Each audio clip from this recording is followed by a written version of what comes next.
What's up? What's happening? What is going on? I'm personally under the belief that when you're a free agent, you should be able to do whatever the hell you want, even if that means going to a rival team. Hey, it's business in the end, and yes, we should have some sense of loyalty, but you also got to realize that these teams had to be willing to give the players the money they deserve.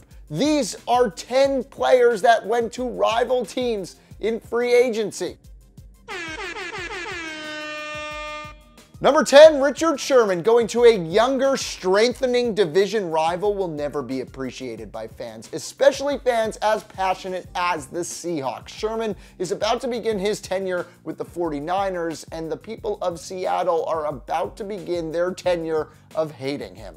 Number 9, Chris Bosh. The Raptors drafted Bosh 4th overall in 2004. He was named to 5 All-Star games as a Raptor and took them to the playoffs twice, but then Bosh wanted to join a super team and ditch the Raptors. He received a 6-year contract worth $110 million in Miami. Bosh won his 2 championships with the Heat and left nothing but bitter memories for Raptors fans. Number 8, Curtis Martin. Curtis Martin spent 3 seasons with the Patriots. He rushed for over 1,000 yards in each of them while racking up over 32 touchdowns. But Martin chased the money as a restricted free agent in '97. He chose to sign a 6-year contract worth $36 million with the Jets. The Patriots chose not to match that and let him go. Martin became a franchise icon in New York. The Patriots would go on to win 3 Super Bowls during Martin's time as a Jet. So is that really screwing over a team when they ended up winning 3 championships to your 0? You decide. Number 7, Johnny Damon. Damon played with the Red Sox for 4 seasons. He was a key piece in helping them win the 2004 World Series, ending an 86-year championship drought. But following the 2005 season, Johnny signed with the Yankees on a 4-year deal worth $52 million. And this was peak Yankees-Red Sox hatred time. The Red Sox lost one of their core players, and Damon would lead the Yankees to a championship in 2009. The Red Sox would win a couple of their own, though. Number 6, Deion Sanders. Primetime is by far the best cornerback in franchise history. He played with the Atlanta Falcons from 1989 to 93, but following the 93 season, Sanders chose to chase rings and sign with the 49ers. He did win his ring there, but then he signed with the rival Dallas Cowboys, where he'd win another championship.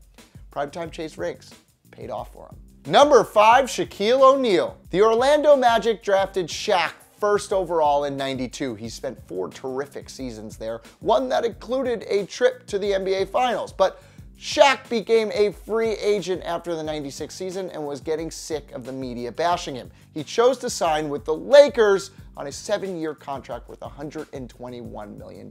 He won 3 championships with the Lakers. The Magic, nothing. Number 4, MARIAN HOSSA. HOSSA led the Penguins to the 2008 Stanley Cup final. They lost to the Red Wings. So naturally, he joined the Red Wings in the next season.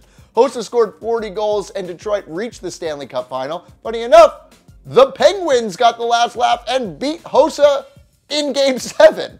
HOSSA then double-crossed his team again after losing in the final. He signed with the Chicago Blackhawks on a 12-year contract worth $62 million.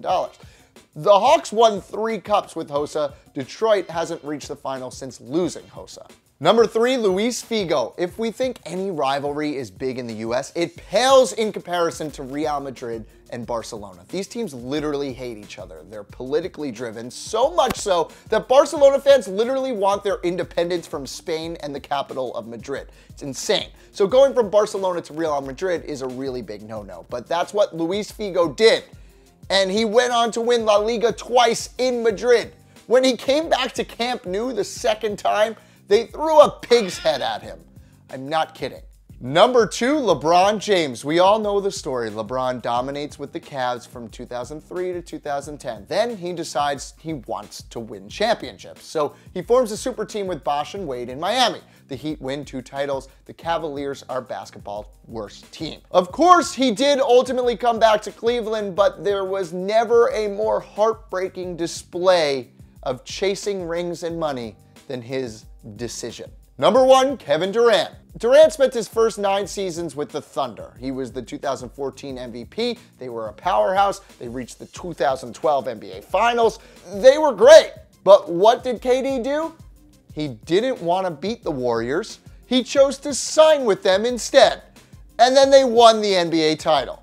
He had the easiest path to glory, and he screwed his team and fans and friends over. He screwed over his legacy, the NBA, and fun for fans. So you know what? He deserves to be number 1 on this list. Maybe Luis Figo does, but we're in America. What other player screwed over their teams by going to a rival team? Let me know in the comments down below. If this is your first time coming over to Total Pro Sports, welcome. I hope you liked this video. Just saw my dog stretch outside. That's nice.